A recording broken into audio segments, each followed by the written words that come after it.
Mayor Andrew Ginther says Columbus is behind other cities when it comes to affordable housing. It's why the mayor is now urging voters to approve more spending. Chief investigative reporter Betty Haverly is asking the tough questions about how his plan will work. This lot, 1034 West Broad Street, with its razor wire and a violation notice about tall grass and weeds, is expected to be replaced by new affordable housing for seniors. We believe that housing is at the core. If you do any research, many folks believe housing is the great vaccine. Mayor Andrew Ginther is touting this multi-million-dollar project as part of a larger public policy push, which starts by asking voters this fall to approve a billion-dollar bond package. $200 million would be dedicated to housing. But I can't help be struck by the irony that in recent weeks, we've also torn down a homeless camp. So how does that sit with you? The fact that, we're literally kicking people out of places who don't have homes and then borrowing millions of dollars to build homes back up. Well, and that's why we think this is so important. We believe that everybody that is homeless ought to have housing. And that's why McKinley Manor is so important, and a place that potentially folks that were in that camp or in other camps can come off the land, get the supportive treatment that they need, the services they need to live in a safe, affordable place. What do you think about that? I think it's crap because they got one building right down here on Glenwood that ain't even done yet.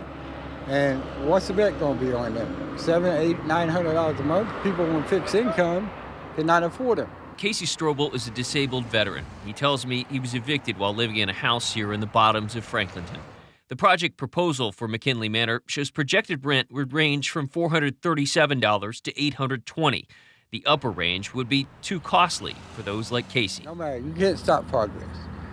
It's the affordable of it is what counts. Strobel told me gentrification in this area is making it harder for folks to pay rent. There's also violence to consider. One block over from this proposed housing project, there have been 2 murders in the last 5 years, and more than 24 within a half mile of here, according to a 10 Investigates review of homicide data. We still have a problem with violence in our city. We still got police who are only able to make 1 out of every 2 arrests on murders. Our goal and our vision is to become the safest big city in the country. We're not there yet.